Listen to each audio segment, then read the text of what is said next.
the second session of this webinar, where we're now moving a bit more from theory into practice when it comes to close to nature forestry. And we will have 3 more speakers that will share with us a bit their experience as forest owners, and a representative of the Pro Silver Association, and look more on the questions that we already discussed, but also more in general terms of how does close to nature and maybe closer to nature translate from theory into practice, and what steps are taken in different contexts. We already heard a couple of times that there's different contexts in different bioregions, which is important to be recognized. And I think this is something that there is an agreement on this. And then also to look maybe a bit on what are the challenges or critical enablers for moving close to nature, and also what are the impacts of the individual techniques as on forest as an ecosystem, but also as a resource for in response to economic and societal demands. So with that, I'm happy to introduce you to our first member of the roundtable in the second session, and this is Eckhard Senitzer, who is the president of Pro Silver Austria. He's a forester himself who's been practicing nature-based forestry in his own 850 hectare of woodland since 25 years. And since 2017, he's also the chair of Pro Silver Europe, and he will present us now a bit on the Pro Silver approach to closer to nature forestry, which has been founded in 1989 and brings together foresters from 25 European countries who advocate and promote close to nature forest management as an alternative to clear felling and short-term tree plantations. And with that, Eckhard, I invite you to take the floor and ask Raphael to run your presentation. Thank you. Yeah, thank you. Can you hear me? Okay, so thank you for invitation. Raphael, please use the simple presentation I send you and start with slide number 1. Yeah, it's an honor for me to be invited to a meeting like this, and this official engagement of Pro Silver in all these discussions started in February 2020, when I was invited to Brussels, sitting next to Bo on the podium. So this is a kind of continuation of this first step.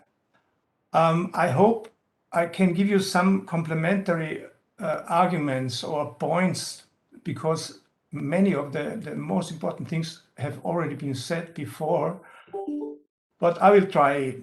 So I start with this historical photo, which was made before Pro Silver was founded more than 30 years ago.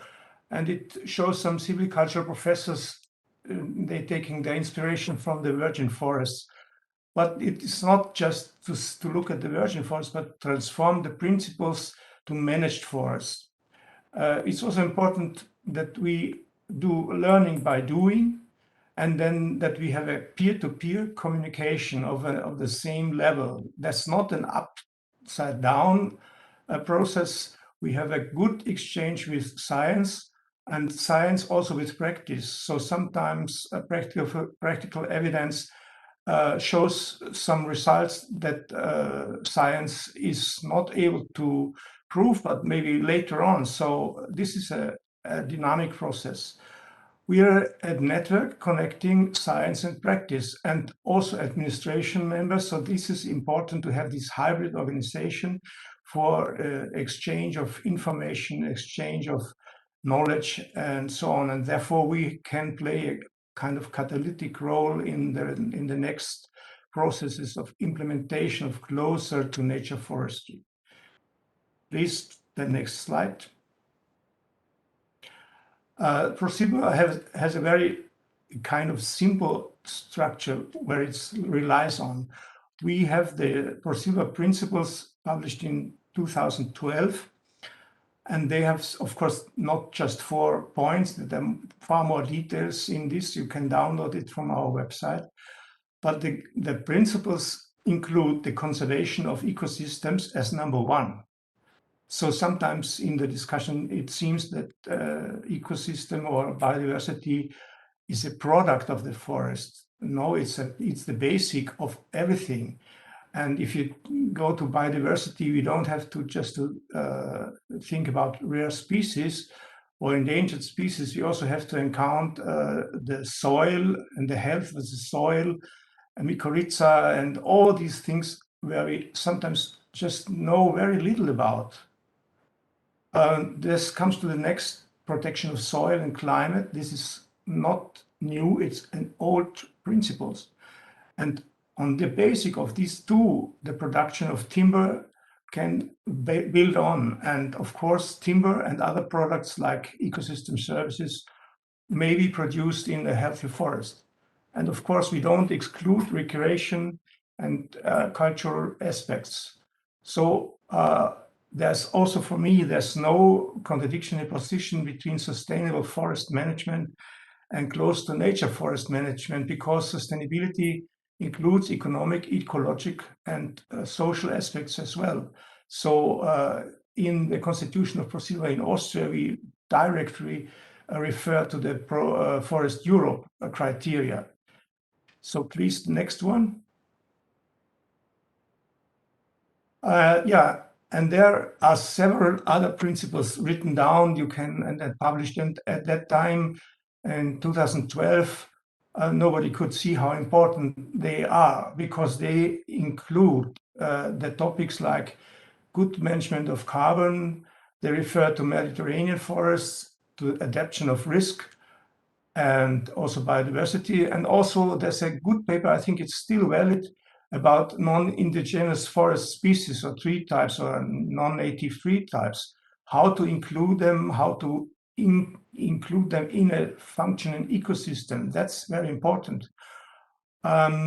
So what Bo also already mentioned in his presentation, forest and man have an interaction since centuries.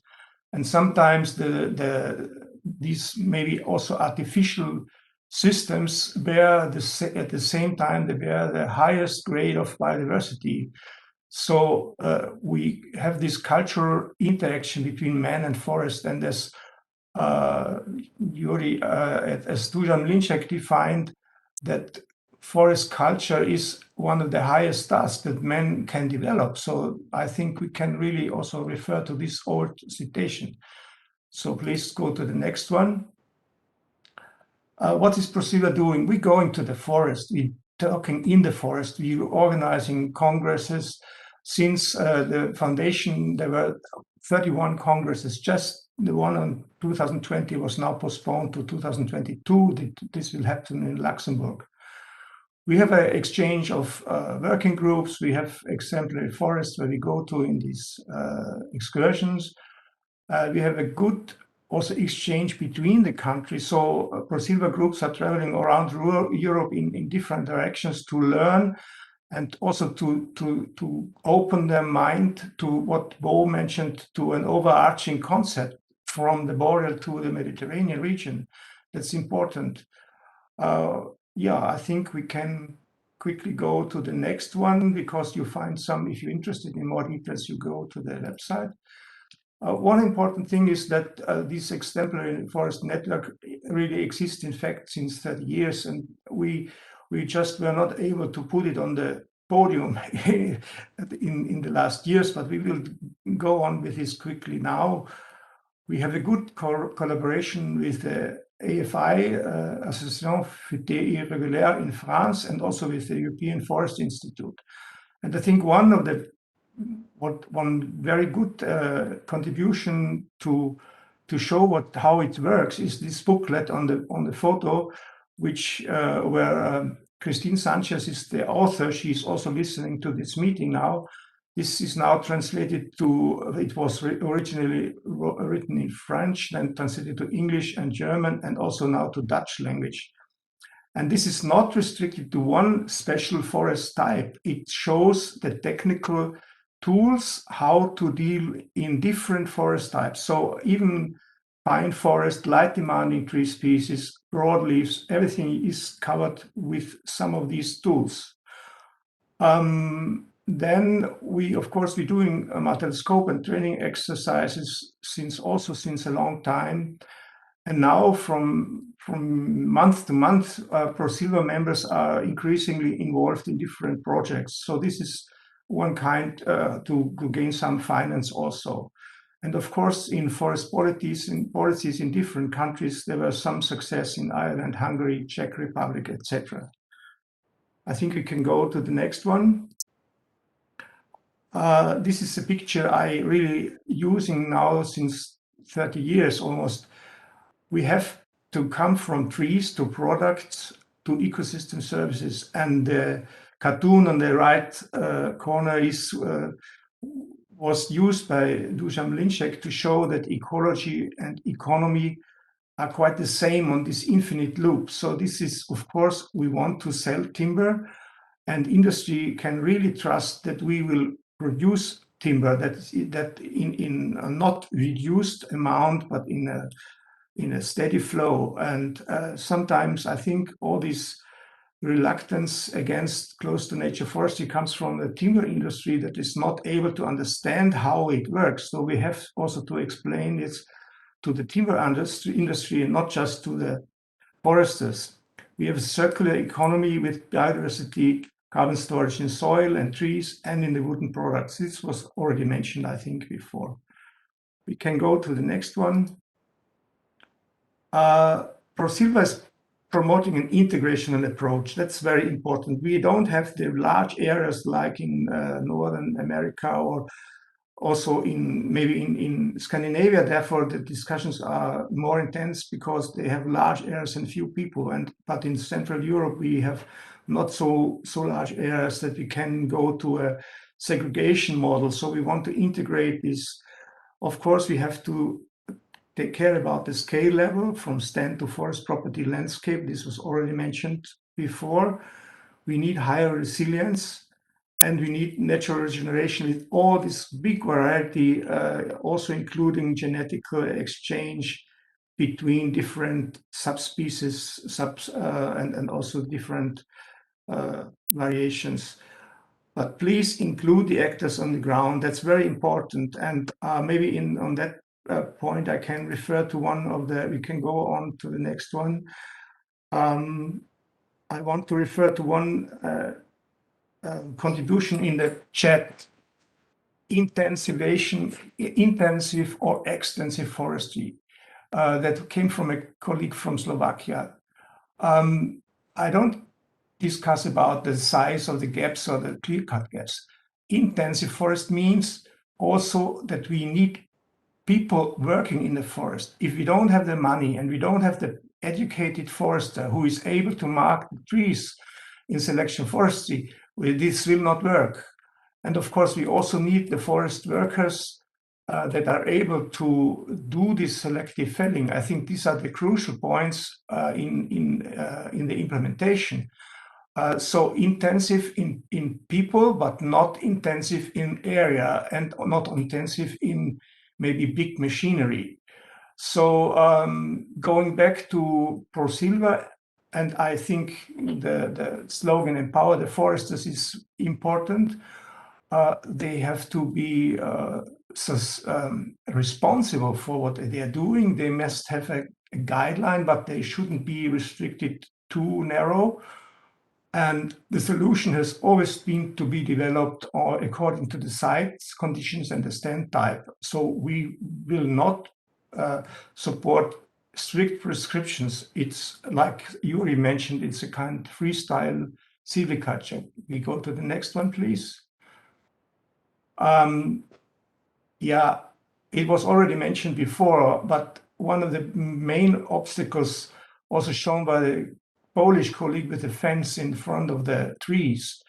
We have a high population of roe deer, red deer, and others that prevent that the important tree species also in climate change conditions like silver fir, oak, etc., to regenerate by themselves. So if we have a adaptation of the population, then we will have far more diverse forests from one year to the next one, in fact. So this is also a trigger where we can switch very, very quickly the regime, but we have to not just to have hunting laws, we need the hunters that are able to do it.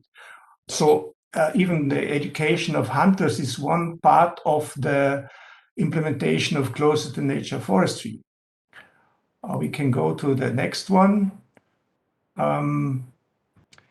I think on the EU perspective, it's very important to have improved coherence, no increased bureaucracy, and we need positive involvement of the owners and the stakeholders. This was also already mentioned before. I also want to mention that the best practical examples are the result of voluntary work and motivated forest owners and managers. That doesn't come from 1 second to the next one. It needs some years, but it has to solve the kind of paradox thing that the forest seems to change very slowly, but in fact, if you're doing the right things, it is able to change very quickly. And what we also have to do is to bring all these different business models that are concurrent or competing ones, all dealing with the forest. We heard some aspects in the discussion before. The nurseries have their own business models. The machinery vendors have their own. The timber industry sometimes believes they know how to manage the forests, or the pulp mills want to have cheap pulpwood and not care about the forest. And also in this game, nature conservation NGOs also want to have their business models. They want to administrate protected areas and have staffs there and so on. So we have different business models that we should find a way to create one business model for the forest that fits together all this. So almost on the end, the last one.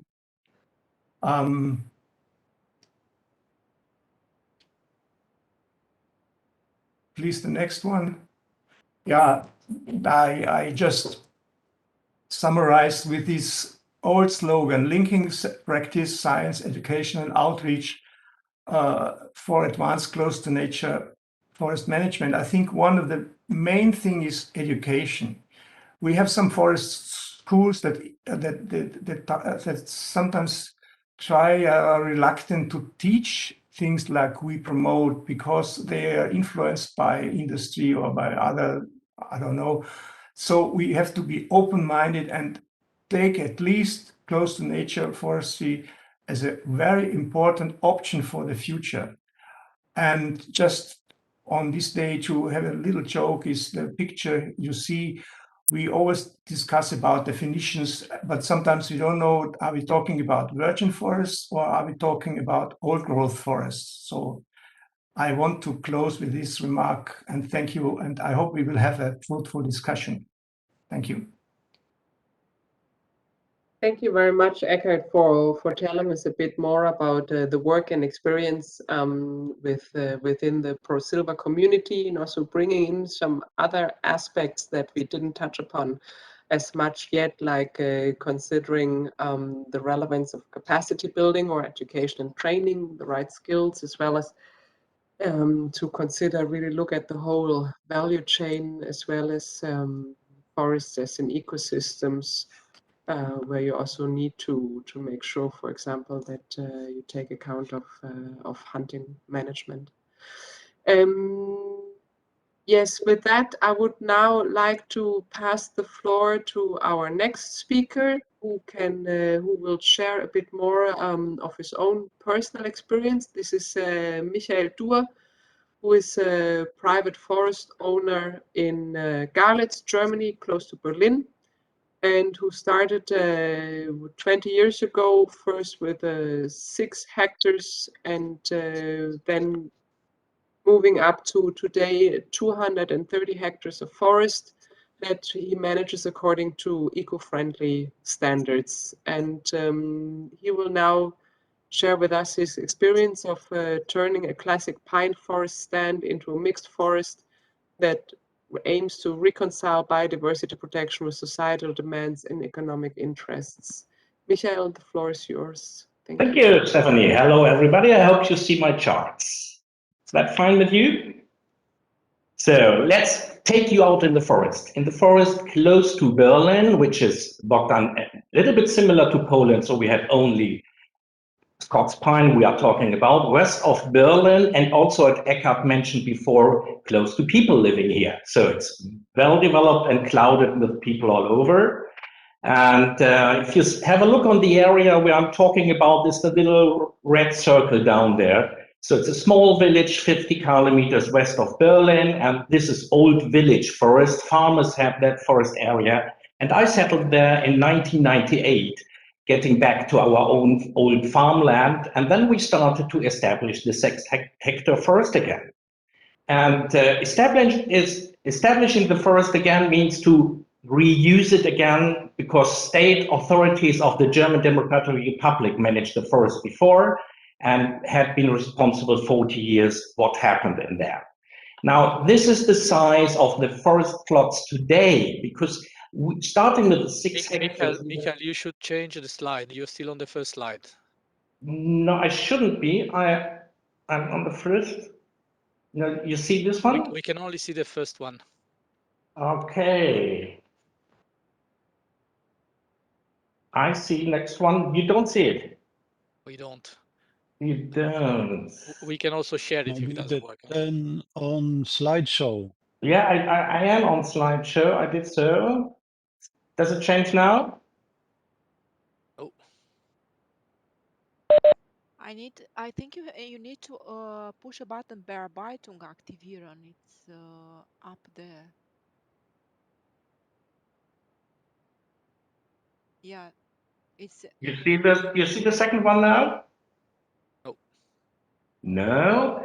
Do you want us to run the presentation, Michael? Let's do so. You can run. Okay, Raphael, can you bring it up? Super, thank you very much. Okay, so do a short step. This is the area we're talking about. Next step, please. Next chart, please. This is the area I was talking, that's the small farmland and the farm forest close to the village. Next, please.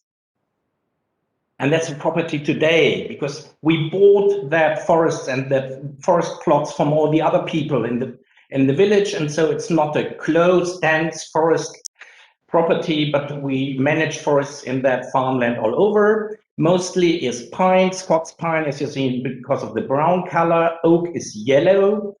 Alder and birch is pink, and a little bit beech is in the green. So mostly, and we started that, is pine forest. Next chart, please. The conditions we started had been sandy soils, pure stands, and as you know, in Brandenburg, there's very little rain. Mostly of the forests, with the exception of the few wetlands, had been man-made pine forests by the German Democratic Forestry. We had lots of wildlife, and because lots of wildlife means red deer, fallow deer, roe deer, and black pig. So we had damage by wind and drought and damage by roe and red deer all over. But on the other hand, we have a well-developed timber industry all around here. So there's different types to sell timber if you want to. Next chart, please. The traditional local forestry is close to that what we heard from Poland a few minutes ago. So monostructures forest, clear fell and replanting or natural regeneration, but mostly replanting, soil preparation, fencing against deer, and traditional pest management using chemical agents. We wanted to change that because we had other goals. Next chart, please. Our main goals are, we see it as our task to manage forest resources sustainably while maintaining all functions of forests. So the goal is not to have only one single maximum stand and one single maximum timber, but also looking on the other functions of our forest, because close to Berlin, also people are living close to the forest, using it, and carbon fixing is also a big part in our goals. This is our basic approach to regard the forest as a durable, diverse, and dynamic ecosystem. So it's not only managed by a certain type, but putting different aspects together. Next chart, please.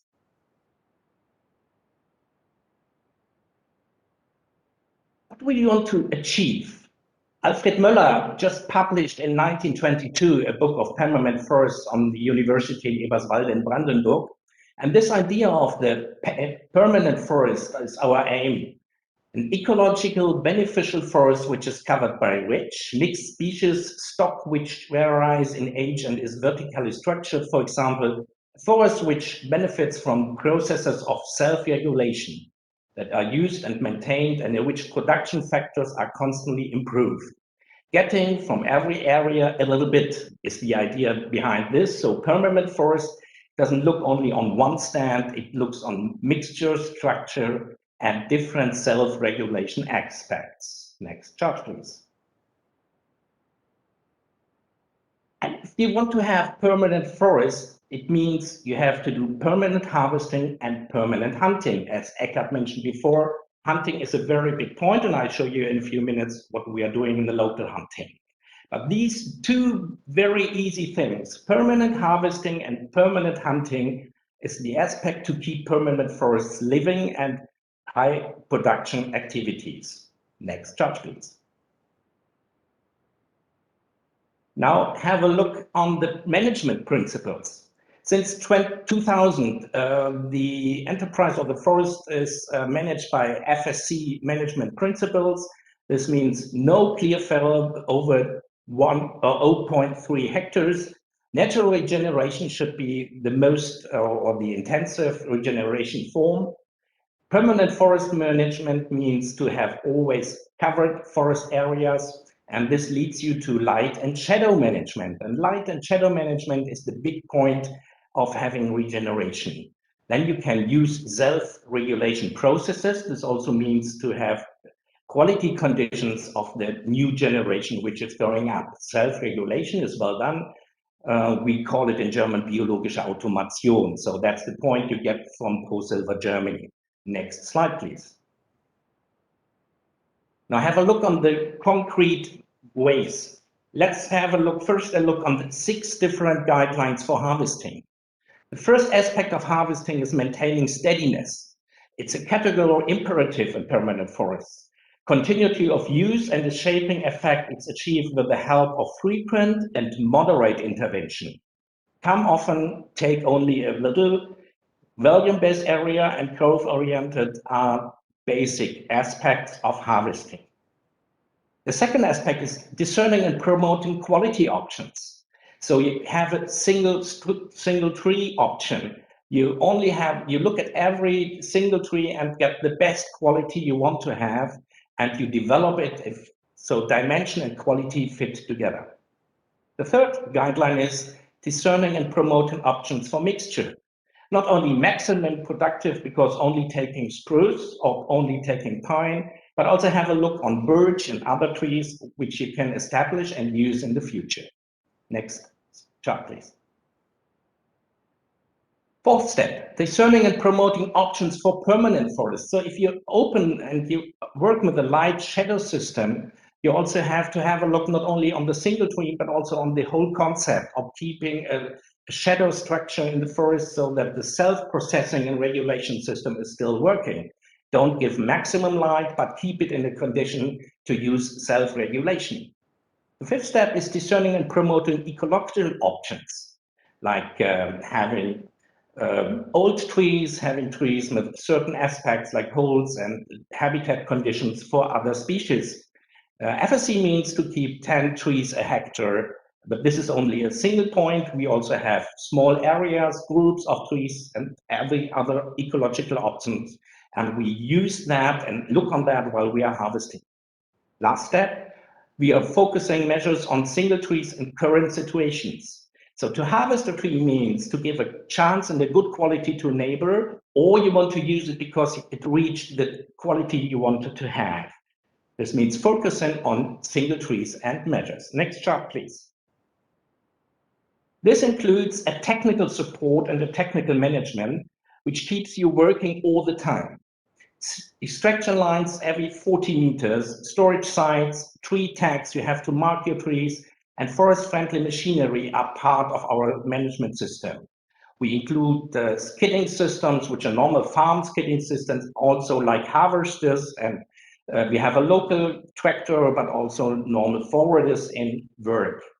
If you want to do change of soil, we use horsepower, because this is very good adapted to our soil conditions, but it's only done if it's necessary. Next chart, please. Next chart, please. Oops. Yeah, thank you. Now I have a look on the natural regeneration.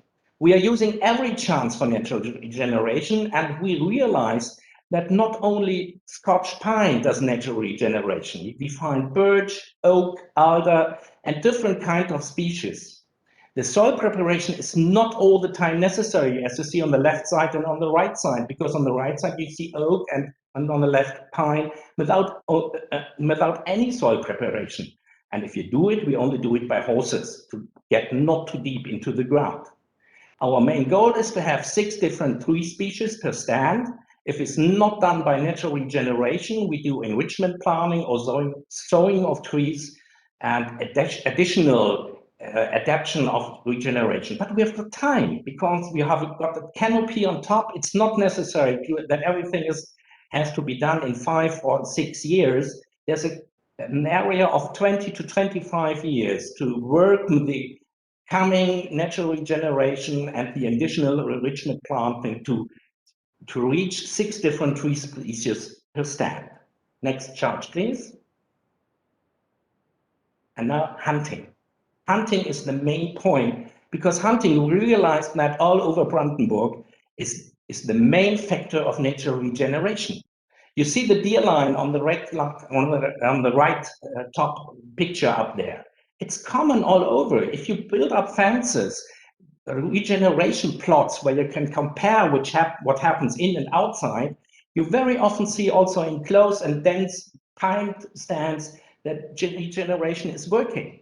So the aspects for hunting is not counting deer, but is a forest inventory, a forest damage survey, and regeneration plots. You see the green spots down there on the map. These are the regeneration plots developed all over the area. And so we got different points to talk with the hunters. Talking with hunters means they do their job, what you want to have in forest. And this means local hunters have to work out there. It's lovely to have food from the local hunters, and you have to communicate to the people. It's increasing. They hunt about 100 roe deer all this area, and all this roe deer is eaten in the village. So we have a local market for the hunting results, and the additional point to our forest enterprises, we got natural regeneration. Next chart, please. Now we have a guideline also to biodiversity, and this means forest frontier lines or border lines. We include that so that wind damage and drought damage will be reduced. We are looking on habitat management and that areas where it's necessary. So we have preventing losses of biological diversity, like this open space areas. And we restore wetland and natural water bodies where it's necessary or possible, using different species, but also keeping water in the forest is one of the main points. We are working close together with the nature conservation bodies. Next chart, please. All this, what I showed you in the last minutes, leads together in a transformation process, which I can show you on these 3 maps. As you see on the first map on the left side on 2000, mostly of the forest had been covered with pine trees, different color or different dark or brightness means older and younger. And when you step over from 2000 to 2010, you can also already see that we established new species like beech and oak. So you see yellow and green put together. And if you change over to 2020, you see the big areas get smaller, mosaic types develop. And already after 20 years, we changed from the single stand type to a mixture, high diversity or more diversity type, including more species and different ages. Ladies and gentlemen, next slide, please. This was the idea of how do we work in our forest farmland, 50 kilometers west of Berlin. Thank you for the audience. Thank you very much for this presentation, Michael. I think this was very interesting to get some input on the practical experience, and I think it also replies to many of the questions that were raised earlier in the first session concerning timelines and also how to combine different aspects of sustainability, for example, in practice. So thank you very much for bringing in this practical experience. As a private forest owner, and I think now that brings us to our last presentation for today, which is to bring in the public owner perspective. And there I would like to invite Xavier to tell us a bit about his role as a manager of the Gothenburg City Forest in Sweden. He's responsible for the city's 4,700 hectares of public forest. And since then, more than 10 years, he has been a driving force behind the shift from traditional forest management towards a focus on ensuring biodiversity conservation and sustainable recreation possibles in Gothenburg's forest policy. And he will now tell us a bit about the success of this transition and also the secrets that made it. Xavier, the floor is yours. Thank you. Okay, do you hear me?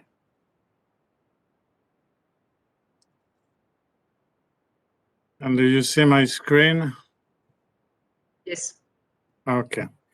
So I hope you will manage with one more speaker. We have gone above time, but I will do my best to keep track on time. So my name is Xavier, and I'm here to present the evolution over time of forest management in Gothenburg. So Sorry, Javier, we see you, but not your presentation.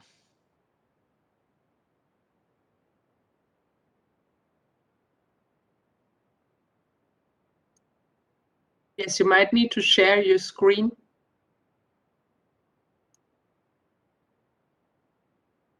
Yes, wonderful. okay. So Gothenburg, we are in the west coast of Sweden. We have above 500,000 people living here, which means that the social aspect of forestry are very important. The city owns about 11,000 hectares. About half of it, 6,000 hectares, is completely protected areas. The rest of it, 5,000 hectares, is production forest land. And this is the land that I am in charge of, and as what I'm going to speak about today. And I will put it very simple. I will try to explain the transition we make here, going from a traditional productive management to what we think is a more sustainable forestry. And yes, back in the days, there was basically two options in forestry here. Either leave the land completely untouched, or and get natural forest back, or doing a clear cut, new plantation, only one species, and then clear cut again. So there was no middle range in forestry, and a lot of conflict between foresters and the public, as well as between forester and environmental associations.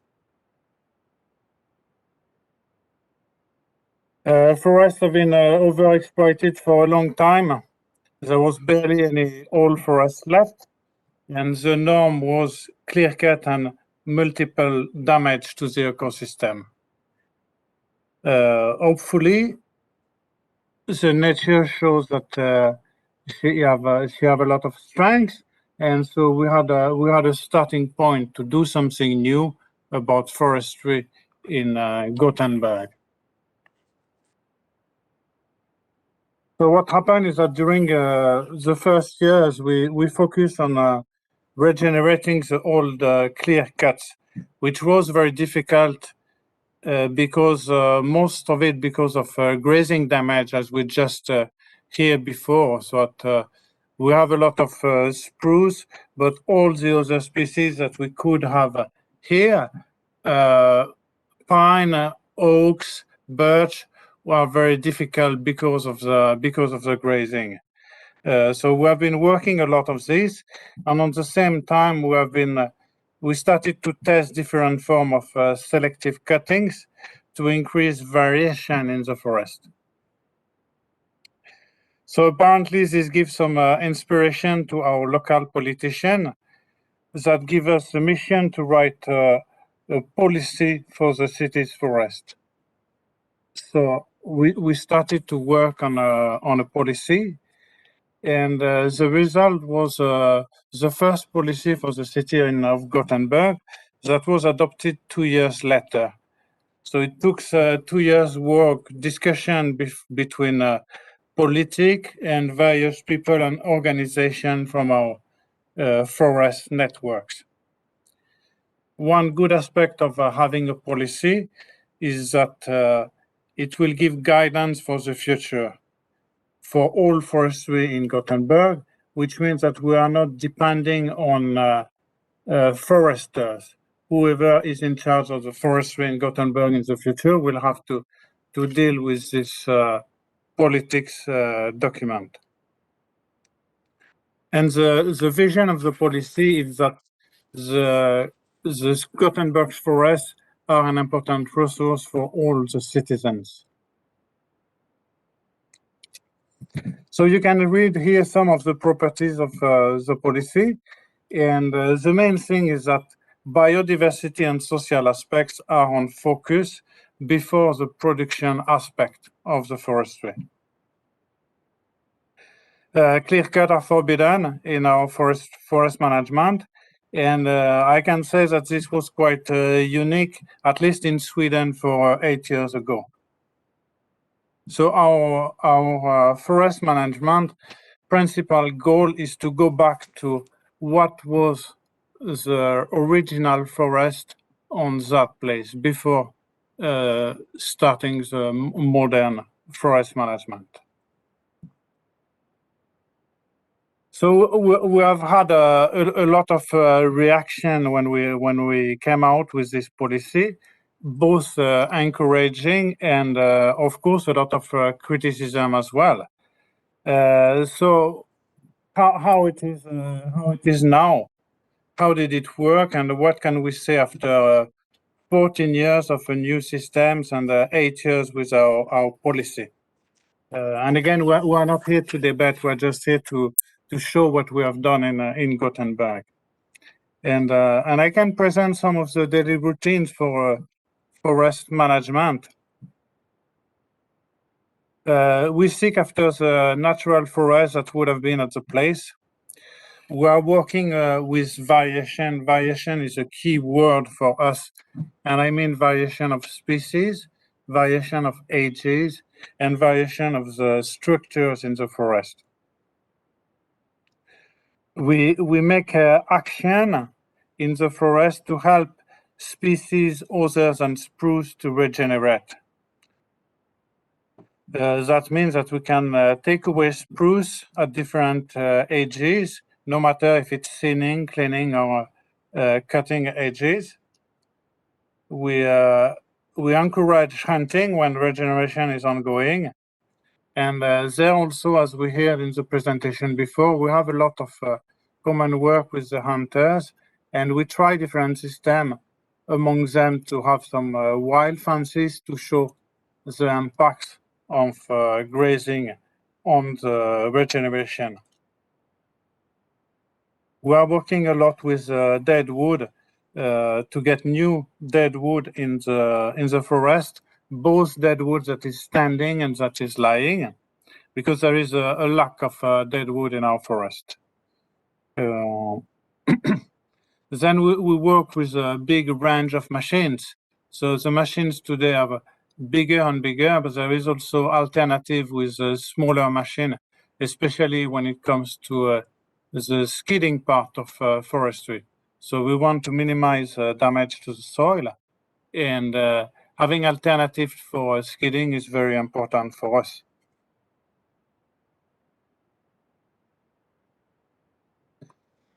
So is that sustainable silviculture?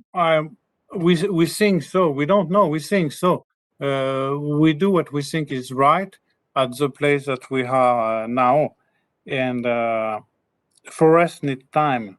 So we start to see some result after above 10 years of active work with forestry, but it's still very, very little time. What we can see is that on the old clear cut from the 2005-2007 storms, we have now a mixed regenerations. We have much more species that we should have had with the traditional forestry. We see that both individual trees and stands in their old became older. So we start to have some part of the forest that is above 100 and 110 years, which is old for being in south of Sweden. And we see that the variation increase. So this is an example of how it can look like. Here on the picture, you see a classical spruce plantation, but there we find sorbus in the middle of this plantation that we clean and open, and then we make some high stems beside it, and this is close by a little forest stream, and this is small concrete action to increase biodiversity. So hopefully this will help birds, mushrooms, and insects to come and to establish themselves in this spruce stand. I would like to say also a few words about economy, because in the forestry that we don't have any cost for soil scarification, regeneration, and we focus on quality. So we want to sell timber more than pulpwood. So on the long run, we believe that this is the best way to do to have an economic viable forest management. And of course, on top of that, we are close to a big city, and which means that we have an outgrowing number of citizens that can now enjoy the forest. And this is worth a lot for a public forest owner, even if it's difficult to put an economic value on it.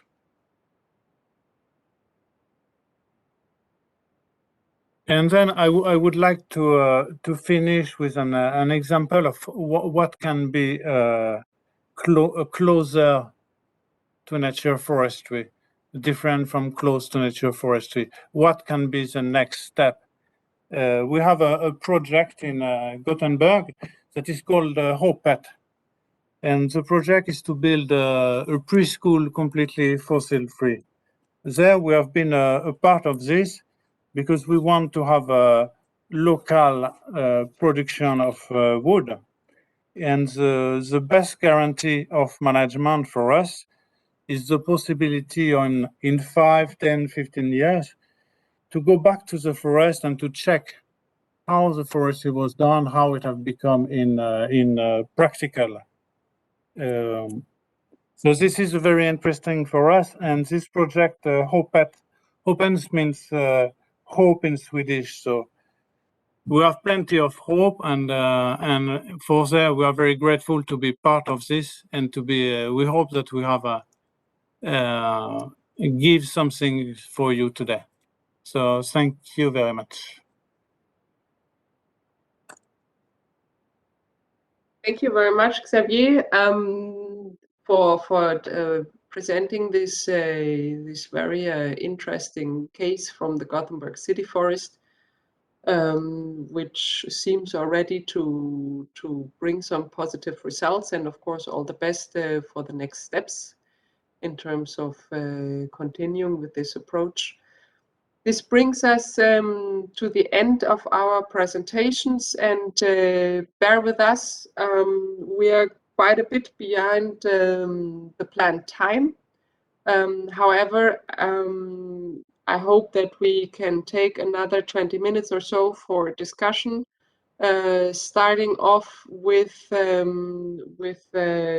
one hand that was raised before the break, and that was Barbara, I think, from BirdLife, and then I see that Helene Koch also would like to address to the speakers. And of course, especially for Barbara, don't hesitate if you have a question rather for the speakers from the first session, then this is of course also still possible, but otherwise also feel free to bring your questions to the presenters that we just heard now in the second session. Okay, Barbara, the floor is yours. Thank you. I think she's not in the meeting anymore. Okay, so then I would give the floor directly to Helene, who has just raised her hand. Helene, the floor is yours.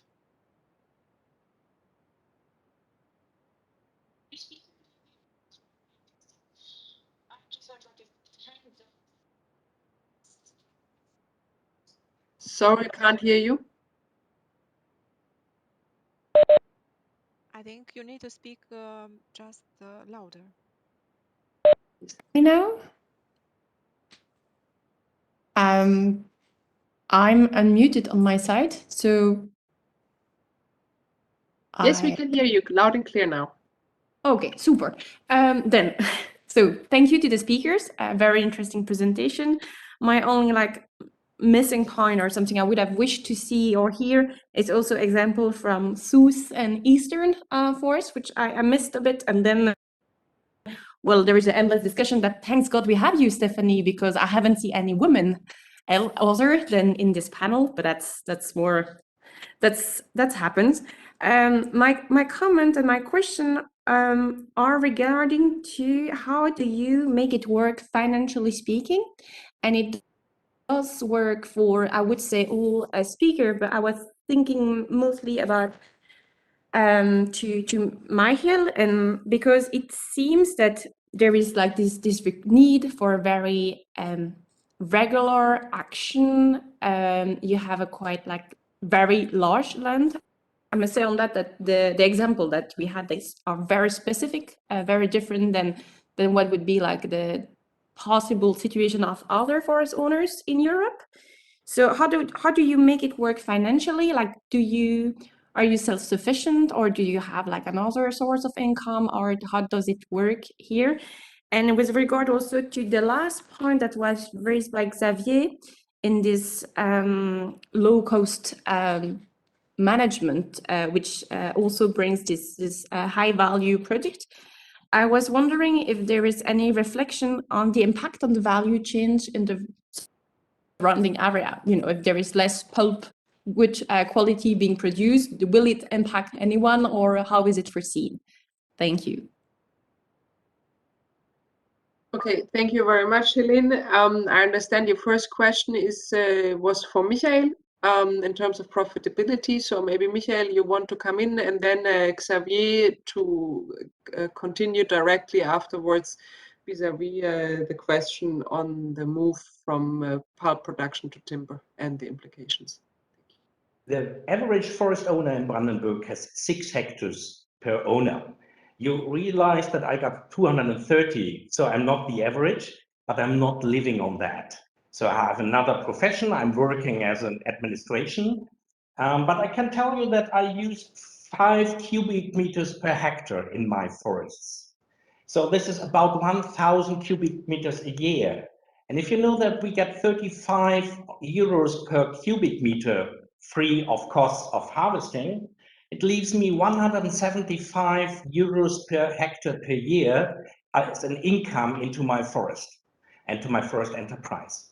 Reducing costs of regeneration, reducing costs of defending hunting and deer means that I can keep that 175 euros and try to realize what I can do with that money. I can do enrichment planting, or I can use it for buying new forests and things like that. Yes, it's welfare, it's positive income, it's well done, and all my neighbors do the same if they want to. If they want to, and if they're not too cost intensive to plant trees, to have intensive programs, most of the things I put on self-regulation processing systems, like I'm talking about the permanent forest systems. Lots of things are done automatically. I have no input for that. Is that enough?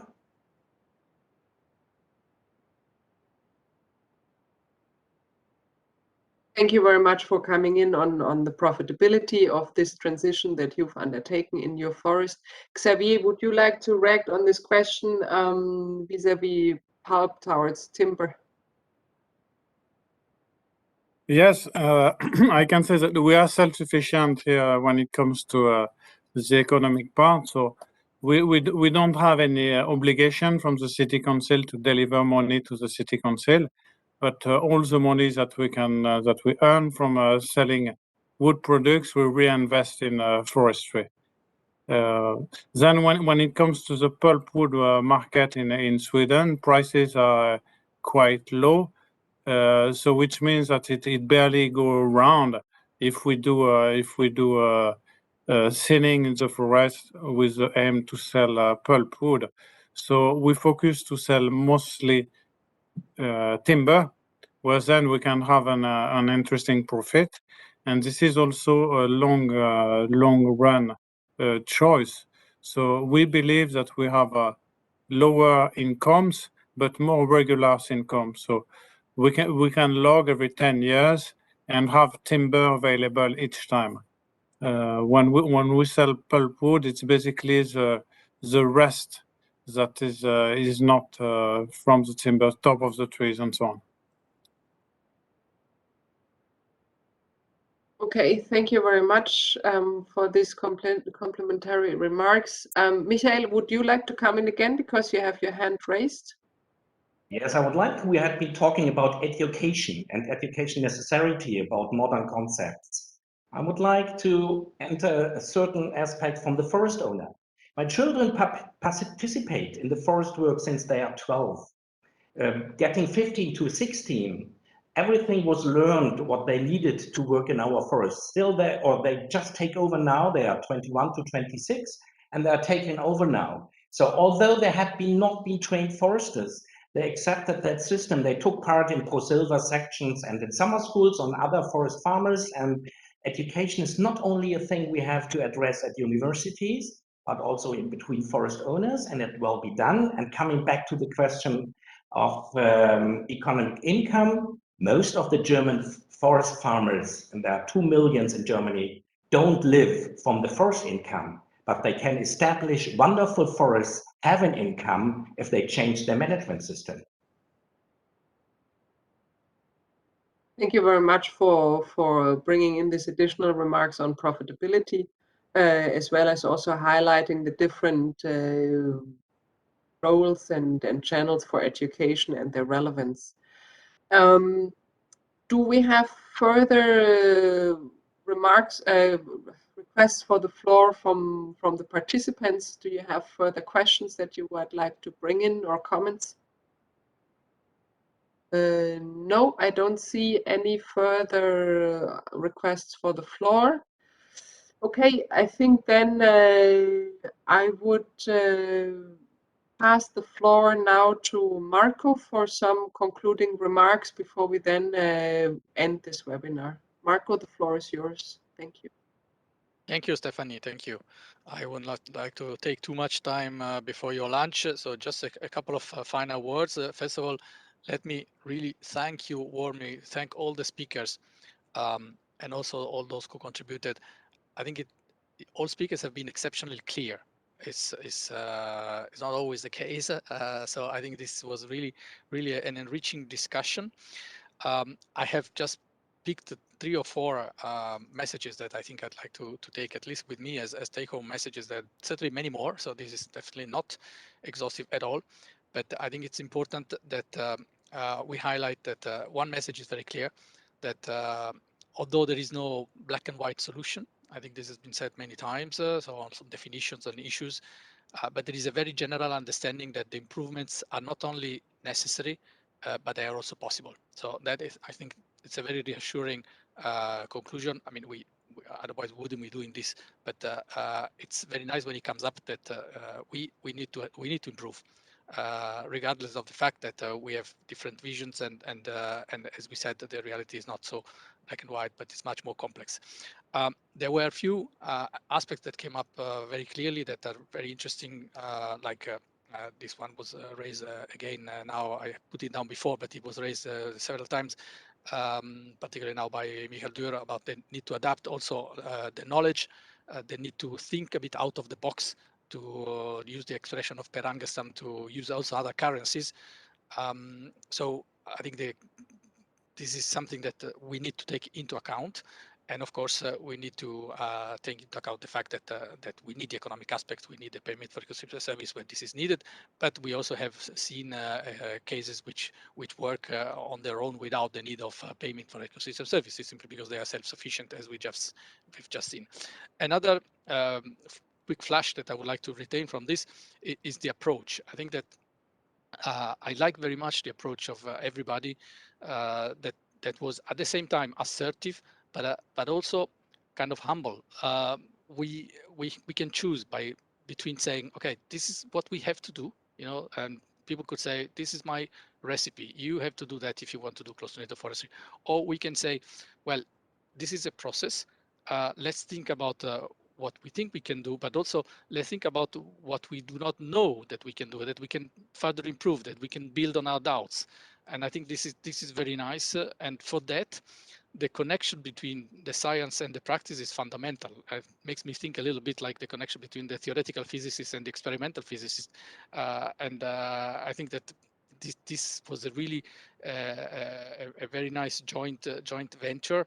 Having the academic view and having the view of those who work in the field, which also bring the aspect of the human dimension, not just as a laboratory, but as a working and living environment where people are really making their living. So that is I think something that I take with me.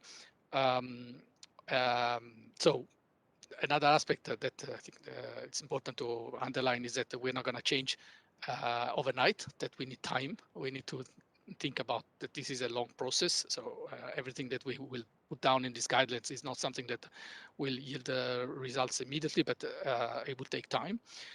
But close to nature and closer to nature is happening. What we need to do is we need to draw the boundaries. We need to take out what makes sense to be put into these guidelines. So this will be now our task as Commission in close cooperation with the group to translate this into the guidelines. And I think that for that, this seminar has been exceptionally valuable. I personally, I hope my colleagues, I'm sure my colleagues share my view, but this has been really, really an enrichment that we can use and make a further step in drafting these guidelines. So this said, again, I don't want to take more time since we are late. Thank you so much again for having taken the time, for having invested instead of doing maybe other things that you had to do. It's always good when people participate and stay also the whole morning. So see you for those who are part of the working group. See you soon when we meet again with the working group. For the others and the speakers, hope that we will have the occasion to meet on another occasion, also physically, maybe visit your forest.